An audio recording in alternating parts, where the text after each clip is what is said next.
Afternoon, video number 7. Volkswagen is redefining car interiors with a new vegan leather alternative made from hemp. This is written by Helen Greaves and it's from veganfoodandliving.com.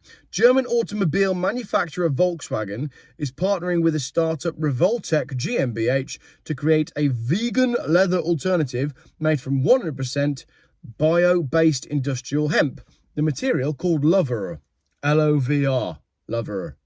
Don't know how you're supposed to pronounce it, but I'm going to pronounce it like that. Lover could feature in Volkswagen vehicles as early as 2028, if indeed we all make it to 2028, notwithstanding the fact that Volkswagen are about to go bust and the world is about to implode. I added that bit. That was my bit.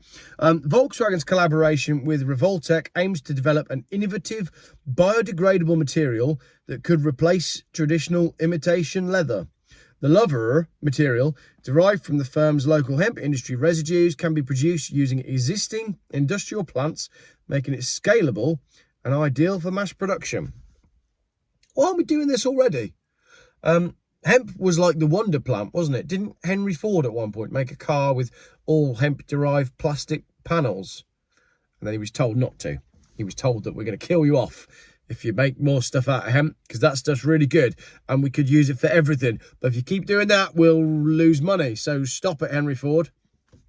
Pretty sure that's exactly how it happened historically. The partnership aligns with Volkswagen's Accelerate strategy, which prioritizes sustainable innovation in response to growing consumer demand for eco-conscious products.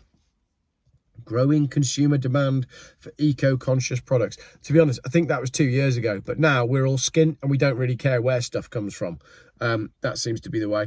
Andreas Wallingen, head of strategy at Volkswagen,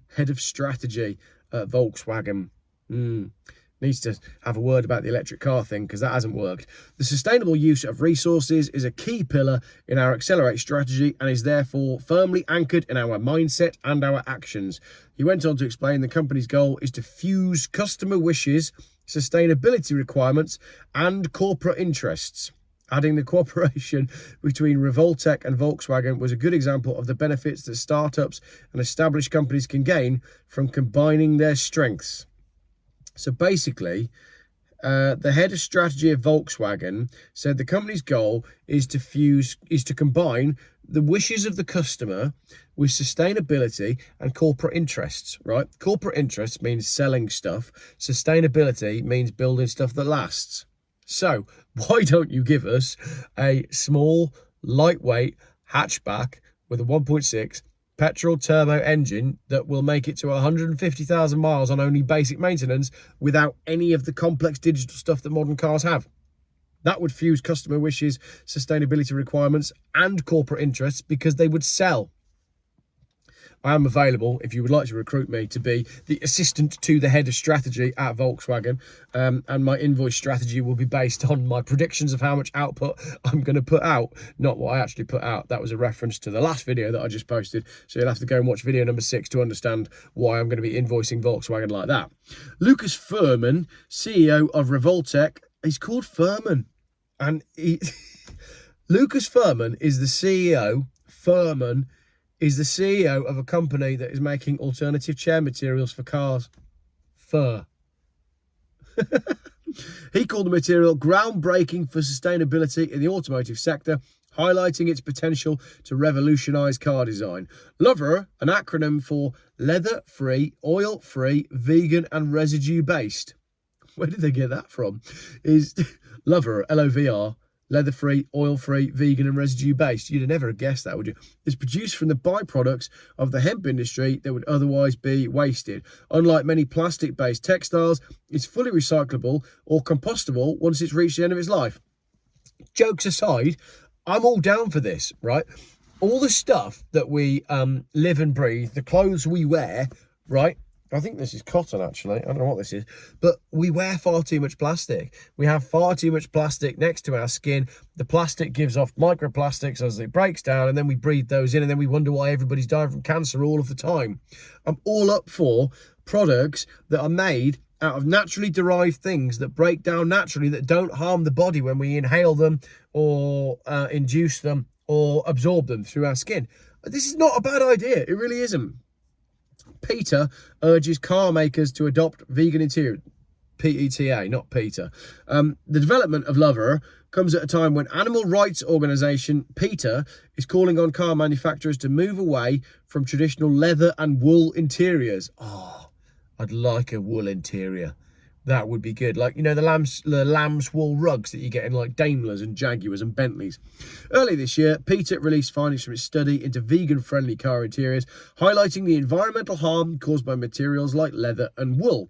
Yvonne Taylor, PETA Vice President of Corporate Projects, said car interiors made from wool and leather are the products of cruelty and harmful to the planet. No, not completely sure I can agree with that, because I can eat the animal before I turn it into a car seat, and I'm sort of okay with that, because animal protein is about the best thing that you can possibly eat. You know, animal protein and eggs, we've been eating it forever. It's very, very good for you. And don't let anyone tell you otherwise, because I was vegan for some time and I've talked about that before on the channel. PETA's study found that luxury brands like Ferrari, Lamborghini and Bugatti continue to use leather, while Volkswagen Group brands rely on leather and wool. In contrast, Citroën, Mercedes and Volvo were already offering vegan-friendly interior options. PETA Vice President Mimi Bekhechi emphasised that today's compassionate consumers can opt for exceptionally designed, animal-friendly models, and urged all car companies to embrace an eco-conscious and cruelty-free future. Where do you sit on this one? Where do you sit on this one? Let me know what you think. I mean, I don't really get what the big deal is with leather, the Volvo 850. In fact, I can tell you, because I've got the brochure right here. Right, this is the brochure for the Volvo in which I sit. And as you can see, there were this many options when the car was new, right? You could have cloth upholstery, plush upholstery, turbo plush upholstery, or leather. So leather was the premium option. This is the cloth one, which actually, don't tell anyone, because I don't want everybody to cotton on. The cloth is actually the most comfortable option, even though it is widely regarded as being like the lowest specification vehicle. So what do you think? What would you like to be sat on? I do think car interiors have come on. I like the materials that they're using in some cars, and sometimes you jump in a brand new car and you think, what's this all about? So let me know what you think in the comments. Are you up for having a hemp made car seat? Do you have to have leather? Would you prefer wool? Is there something else that you'd like? Maybe leopard fur skin. Pretty sure that's not going to be allowed. Thanks for watching.